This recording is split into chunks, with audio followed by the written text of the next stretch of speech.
మహాశివరాత్రి శివభక్తులకు చాలా ప్రత్యేకమైన రోజు. ఈ సంవత్సరం 2025 మహాశివరాత్రి ఫిబ్రవరి 26 బుధవారం నాడు వచ్చింది. చతుర్దశి తిథి ఆ రోజు ఉదయం 11:08 గంటలకు ప్రారంభమై ఫిబ్రవరి 27వ తేదీన ఉదయం 8:54కి ముగుస్తుంది. 26వ తేదీ ఉపవాసం ఉండి జాగరణ లింగోద్భవం చూసే భక్తులు 27వ తేదీ ఉదయం 6:48 నుంచి 8:54 మధ్యలో ఉపవాసం విరమించాలని పండితులు చెబుతున్నారు. మహాశివరాత్రి రోజున శివభక్తులు ఉపవాసం జాగరణ ఉండి రోజంతా శివనామస్మరణ చేస్తారు.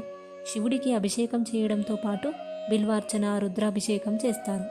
మహాశివరాత్రి రోజున భక్తులు ఉపవాసం ఉంటారు. మహాశివరాత్రి రోజునే శివుడు ప్రళయతాండవం చేశాడని నమ్ముతారు. విశ్వంలోని శక్తికి ప్రతీకగా భక్తులు దీన్ని భావిస్తారు. జీవిత చక్రం, కాలగమనం ఇలా అన్నింటినీ గుర్తు చేసే శక్తివంతమైన రోజు ఈ మహాశివరాత్రి. మహాశివరాత్రి ఆచారాలు చాలా సులభంగా ఉంటాయి, కానీ ఆధ్యాత్మికంగా మాత్రం ఎంతో శక్తివంతమైనవి. మహాశివరాత్రి రోజున భక్తులు రోజంతా ఉపవాసం ఉంటారు. పండ్లు, నీరు లేదా సాత్విక ఆహారం మాత్రమే తీసుకుంటారు. కొందరు కఠినంగా నీళ్లు కూడా తాగకుండా ఉపవాసం చేస్తారు.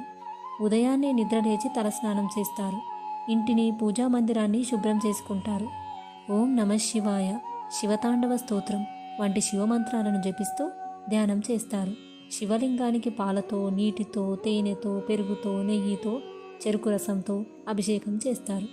బిల్వపత్రాలు, పువ్వులు సమర్పిస్తారు. చాలామంది భక్తులు రాత్రంతా మెలకువగా ఉండి భజనలు చేస్తారు. శివుడి దివ్యమైన అనుభూతి కోసం ప్రార్థనలు చేస్తారు.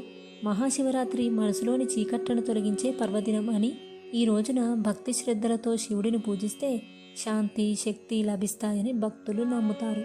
గత జన్మల పాపాల నుంచి కూడా విముక్తి లభిస్తుందని నమ్ముతారు. మహాశివరాత్రి రోజున ఉపవాసం ఉండి శివగౌరిని పూజించడం వల్ల సకల కోరికలు నెరవేరుతాయని, సంపద, కీర్తి, శాంతి, సంతోషాలు కలుగుతాయని నమ్ముతారు. ఓం నమః శివాయ.